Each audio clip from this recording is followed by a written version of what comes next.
I feel like challenging myself today, so let's recreate this look. To create this look today, I'm going to take my Be Perfect Carnival 3 palette and my P. Louise AM to PM palette. On a Morphe M443 brush, I'm taking the shade Blackberry from the Be Perfect palette, and I'm going in with a small brush to create these S-shaped lines. I'm strategically placing the lines where my eye does not crease, so that when I blink or move my eye around, it doesn't destroy all of the hard work we're about to do. On a Morphe JH42 brush, I'm taking a mixture of the shades Pink Lily and Bloom from the Be Perfect palette, and I'm using the brush to my advantage because it is rounded. I can really focus on getting those round curvatures that we have in the blend. On a What's Up Beauty R101 brush, I'm going to take the shade Mango from the Be Perfect palette, and I'm going to use that on the very edge of the pink shade to blend the colours out. I'm just keeping the blend really controlled because we want this to be really intricate and detailed, so take your time at building the colours up. On a Sigma E30 pencil brush, I'm going to take the shade Ready Set Go from the P. Louise palette, and I'm going to use this on the very edge just to blend everything out. This is essentially going to be our transition shade. So next we're going to tidy up the graphic liner portion. I'm going in with my Stellar Water on a Q-tip, and I'm using that to clear away the excess eyeshadow. And then I'm taking my P. Louise paint in the shade Blank Canvas and a Sigma E06 brush to carve out a new negative space.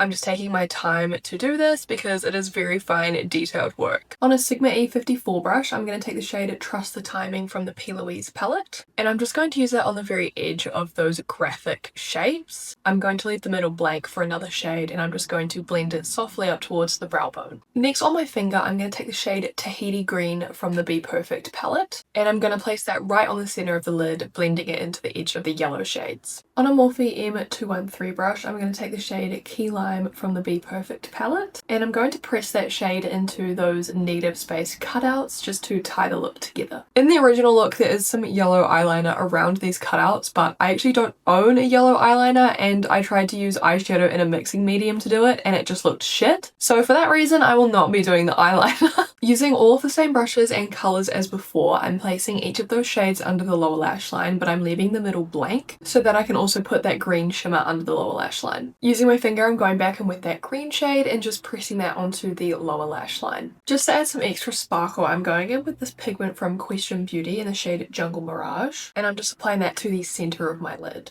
In the waterline, I'm going to take two cream gel liners from Colourful. First, I'm taking the shade Actin' Up in the inner and outer edge of my waterline. Then I'm going in with the shade Wild Idea and using that right in the center. And this is the finished recreation. Let me know what you guys think. I really think the yellow liner would have been the perfect final touch, but I wasn't going to risk ruining all of this work for a shitty DIY version. Let me know what look you want to see me recreate next.